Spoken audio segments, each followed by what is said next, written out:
तारीख के आईने में जब भी औरंगज़ेब का नाम आता है तो हवाओं में कई सवाल तैरने लगते हैं। क्या क्या औरंगज़ेब वाक़ई मंदिरों को मिटाने के लिए निकला था? क्या उसकी तलवार का निशाना सिर्फ़ एक मज़हब था? क्या उसने ज़बरदस्ती धर्म परिवर्तन कराया? क्या शिवाजी महाराज से उसकी लड़ाई हिंदू-मुस्लिम वाली लड़ाई थी? ये सवाल ऐसे पैदा ही नहीं हुए। सदियों की सियासत, जज़्बात और अलग-अलग नैरेटिव्स ने इन्हें हवा दी है। तो चलिए आज जज़्बात को थोड़ा साइड रखते हैं और फैक्ट्स और लेंस से इन सवालों को डिटेल में समझते हैं, ताकि एक क्लियर पिक्चर सामने आ जाए। पहला जो सवाल है कि क्या औरंगज़ेब ने मंदिर तोड़े? हाँ, ये सच है, लेकिन क्या ये सारे हिंदुओं को ख़त्म करने का प्लान था? बिल्कुल भी नहीं। समझने वाली बात ये है कि उस दौर में मंदिर सिर्फ़ पूजा की जगह नहीं थे, वो खज़ाने और पावर के सेंटर थे। जब भी कोई राजा या ज़मींदार बगावत करता था, तो उसकी पावर को तोड़ने और क्रश करने के लिए मुगल फ़ौज उसके मंदिर को निशाना बनाती थी। ये एक ब्रूचुअल पॉलिटिकल स्ट्रैटेजी थी।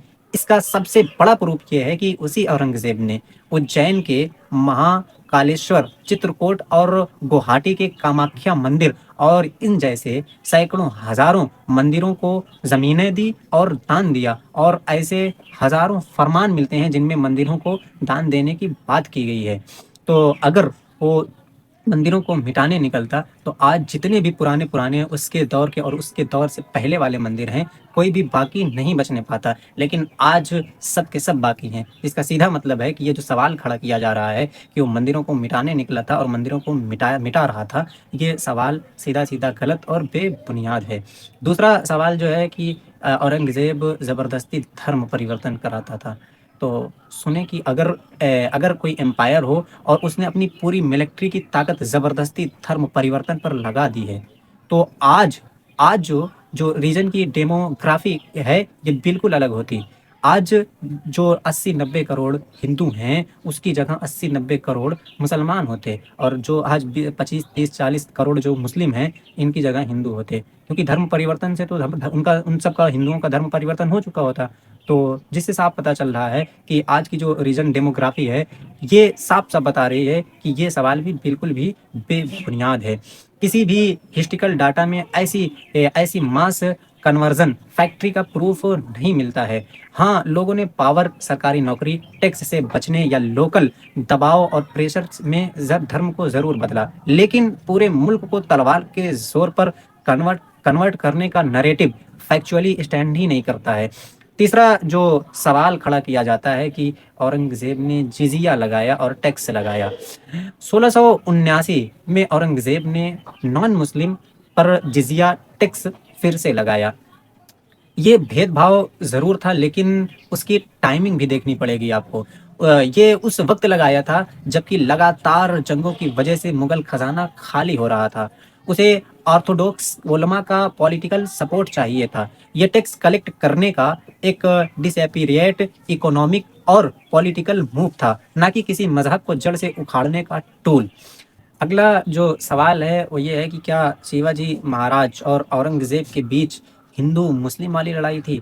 तो शिवाजी महाराज और औरंगज़ेब की लड़ाई को आज प्योरली हिंदू बनाम मुस्लिम बना दिया जाता है। लेकिन रियलिटी आप चेक करेंगे तो मामला इससे बहुत अलग आपको नज़र आएगा। जब आप इतिहास के पन्नों को खोलेंगे तो बात इसके बिल्कुल खिलाफ निकलेगी। इस तौर पर कि औरंगज़ेब की तरफ से शिवाजी के खिलाफ जो सबसे बड़ा जनरल लड़ा, वो एक हिंदू राजपूत था, मिर्ज़ा राजा जय सिंह।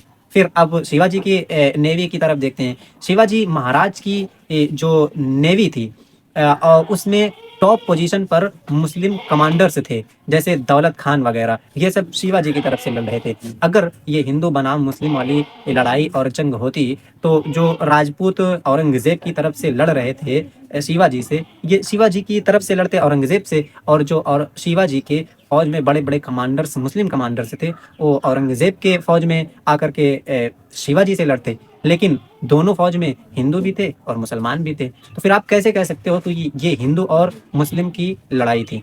आखिर में बस इतना कहना चाहूँगा कि औरंगज़ेब को समझना है तो सबसे पहले इमोशन के चश्मे को उतारना पड़ेगा, और फिर आपको मालूम हो जाएगा कि वो ना तो कोई विलन था जो हर वक्त तलवार लेकर सिर्फ धर्म मिटाने निकलता था, और ना ही कोई पौत्र संत था। वो अपने वक्त का एक रूथलेस, कॉम्प्लेक्स और बेहद प्रैक्टिकल रूलर था, जिसने पॉलिटिक्स और पावर को हमेशा हर रिश्ते और हर जज्बात से ऊपर रखा। तारीख तभी क्लियर दिखती है जब जज्बात पीछे और हकीकत आगे खड़ी होती है। तो उम्मीद है कि आपको वीडियो अच्छे से समझ में आ गई होगी। अगर समझ में आई हो तो दूसरे तक इसको भी शेयर करें और चैनल को सब्सक्राइब करें, लाइक करें। मिलते हैं जल्दी अगली